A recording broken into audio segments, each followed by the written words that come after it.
इथे फक्त दागिने नाही तर पिढ्यानपिढ्यांचा विश्वास मिळतो.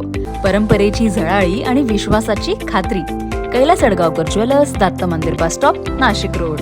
TCS मधील बहुचर्चित लैंगिक अत्याचार आणि धर्मांतरण प्रकरणातील संशयित आरोपी निदा खान हिचा पोलीस कोठडीतील मुक्काम संपला आहे. तब्बल 2 महिना पोलिसांना गुंगारा देऊन गर्भवती निदा खानला नाशिक रोड न्यायालयाने 14 दिवसाची न्यायालयीन कोठडी सुनावली असून तिची रवानगी आता नाशिक रोड मध्यवर्ती कारागृहात करण्यात आली आहे. 4 दिवसांची पोलीस कोठडी संपल्यानंतर निदा खानला आज सोमवारी अतिरिक्त जिल्हा व सत्र न्यायाधीश केदार जोशी यांच्या न्यायालयात हजर करण्यात आले. यावेळी न्यायालयाबाहेर कडक पोलीस बंदोबस्त तैनात करण्यात आलेला होता. निदा खान हिच्यावर असलेल्या गंभीर आरोपांच्या पार्श्वभूमीवर सरकारी आणि बचाव पक्षात युक्तिवाद झाला.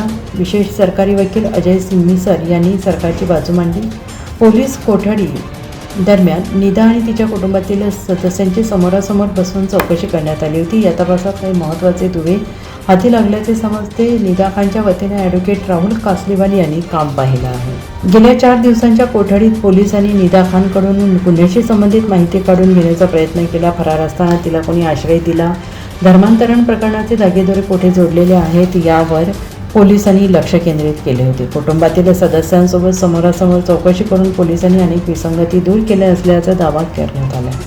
संशयित निदा खान ही गर्भवती असल्याने तिच्या आरोग्याची आणि सुरक्षेची काळजी घेण्याचे निर्देश संबंधित यंत्रणेला देण्यात आलेले आहेत. न्यायालयाने पोलीस कोठडी वाढवून न दिल्याने तिची रवानगी न्यायालयीन कोठडीतच झालेली आहे. पुढील किमान 14 दिवस तिला नाशिक रोड मध्यवर्ती कारागृहातील बराकीत काढावे लागणार आहे. SAM न्यूजसाठी रोहन दनी, नाशिक.